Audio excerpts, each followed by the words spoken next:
rose from days gone by.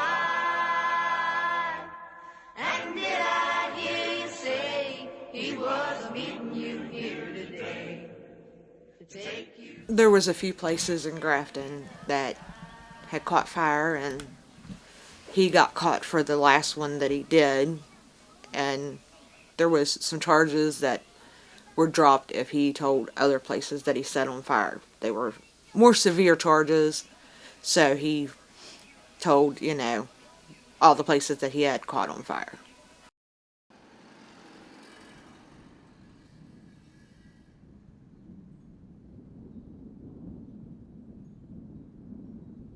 They found his body in '96. My son was probably 6 months old the last time I seen him, and he'll be 20.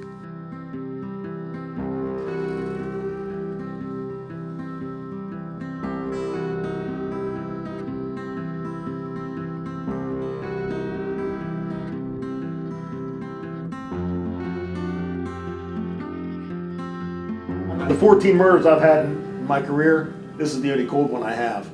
December 14th of '96, shallow grave, body. Dr. Dirtmat removed the body. Had an autopsy. Like I said, the skull was in numerous pieces.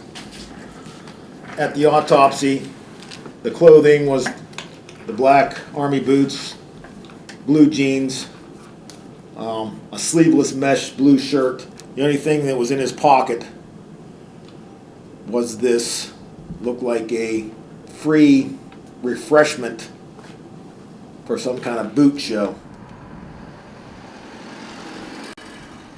There was something that went on in Huttonsville, though, because he said he would never go back there. And when he broke his probation, parole, whatever, he knew he was going back there. And that, I do believe, is the whole reason he left. I think he realized that the things he did was wrong, and he was trying to make his life better. Because I had told him at one point in time, it was after he had seen his grandson, that until he got his life straightened out, I didn't want him in and out of their lives like he was mine. So I think that's what may have did it to where he decided he needed to straighten up. Because before I had my son or my daughter, when he would be in the jail here at Taylor County, I'd go down and I'd visit him. I've got some drawings somewhere that he had drew when he was in prison. And I didn't want my kids to know their papa for a month and then him disappear for 6 months and then him come back and him be jerked in and out of their lives like he was mine. But he was my dad. I love him. They gave us a last home address of Grafton. So we sent a team to Grafton, West Virginia, and located his daughter. And the daughter directed us towards his dentist. And then we got dental x-rays and submitted the dental x-rays from that dentist to what we had, and they matched. He come to my house and knocked on the door and said that he needed to talk to me about my dad and that there was a couple other police officers with him. I thought, okay, they think I've had contact with him. He's in more trouble about something. They're trying to find him. Him being found dead, whether it was natural or not, which we know it wasn't, was the last thing I thought of.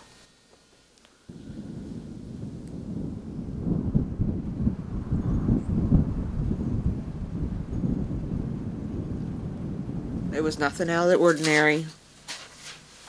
And he would call my grandmother, which she has passed away since then. He would call her, here and there on times that he would disappear. So it wasn't nothing strange for 6 months to go by and not hear from him. So it was no big deal when nobody heard from him. Because we all knew that they were looking for him, and we figured he was just not having no contact with nobody to keep us from being drug into the situation with him.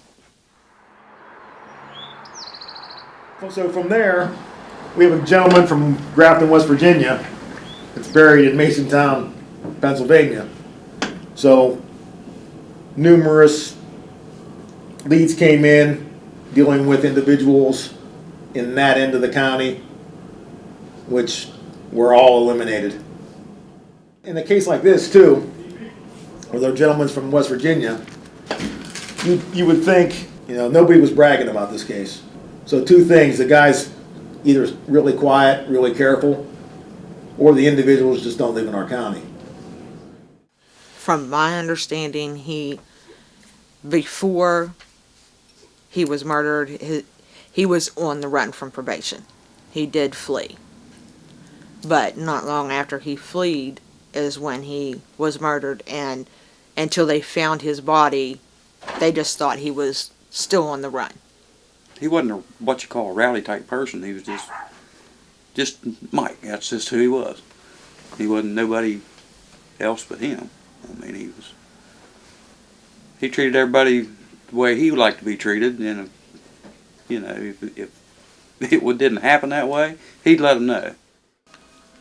He had his ups and downs. He was a typical dad. He punished me when I needed to be punished, and was easy to kind of get my way with, because I was the only child, daddy's girl. He'd do pretty much anything for anybody if he could. He liked to stay at the bars. He did do that, but he did construction work. He did automobile work. When I was young, like 5 years old, he had a garage that he ran of his own. One time I was grounded and was told, you're not going outside, don't ask. And my mom was at work, and I sat in the living room window and looked outside and just... And finally he said, go, get outside. Because I knew I'd get my way. So he ended up letting me go outside. This was the site. His body was found over that way. That's where he's buried.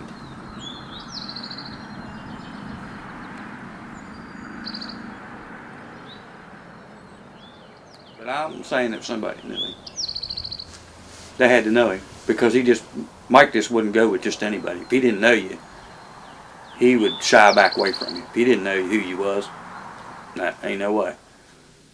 It had to be somebody that knew him.